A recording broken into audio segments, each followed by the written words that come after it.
తెలంగాణలో ప్రసిద్ధ పుణ్యక్షేత్రమైన వేములవాడ శ్రీ రాజరాజేశ్వర స్వామి రాష్ట్ర రవాణా బీసీ సంక్షేమ శాఖ మంత్రి పొన్నం ప్రభాకర్ ప్రభుత్వ విప్ ఆది శ్రీనివాసులు దర్శించుకుని ప్రత్యేక పూజలు చేశారు. ఆలయ అర్చకులు మంత్రికి పూర్ణ కుంభంతో స్వాగతం పలికారు. పూజల అనంతరం స్వామివారి తీర్థ ప్రసాదాలు అందించారు. అనంతరం మీడియాతో మాట్లాడుతూ తెలంగాణ ప్రజలకు భోగి మకర సంక్రాంతి శుభాకాంక్షలు తెలిపారు. రాష్ట్రంలో వర్షాలు సమృద్ధిగా పడాలని, రైతులు బాగుండాలని కోరారు. దేవుడిని కూడా ఈ దేశంలో రాజకీయాలు చేస్తున్నారని, హిందూ సంస్కృతి ఉన్నవారు దేశాన్ని గౌరవిస్తారని, దేవుడిని సైతం కొందరు స్వార్థానికి వాడుకుంటున్నారని విమర్శించారు. శివరాత్రి కంటే ముందు రాజన్న ఆలయ అభివృద్ధిపై మీటింగ్ ఏర్పాటు చేస్తామని, ఎవరు ప్రశ్నించక ముందే వేములవాడ ఆలయ అభివృద్ధి చేస్తామని హామీ ఇచ్చారు.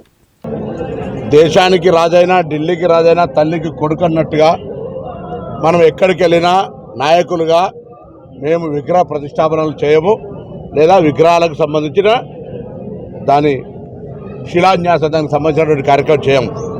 కానీ దురదృష్టం, ఈరోజు ఈ దేశంలో 6 శాస్త్రాలు, 18 పురాణాలు, 12 ద్వాదశ లింగాలు, 18 జ్యోతిర్లింగాలు, 4 వేదాలు, 4 జగద్గురులు ఉన్నటువంటి ఈ పవిత్ర భారతదేశంలో వాళ్ళ చేతుల మీద జరగాల్సినటువంటి కార్యక్రమాల్ని రాజకీయాల్లో మార్కెటింగ్ చేస్తూ దేవుణ్ణి కూడా ఎన్నికల కొరకు ఉపయోగించుకునేటువంటి దౌర్భాగ్య పరిస్థితి ఉన్నది.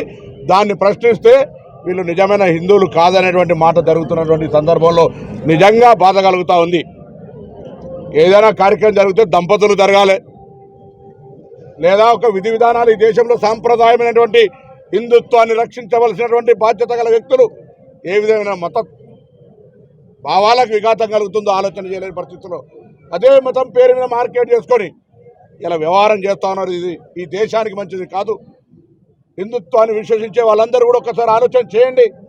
జరుగుతున్నది ఏంటి? అసలు 4 జగద్గురులు చెప్తా ఉన్నారు దేవాలయం పూర్తి కాలేదని, ఇది సరైన సమయం కాదని, ఎన్నికల్లో దృష్టి పెట్టుకొని ఆదరణ బాధ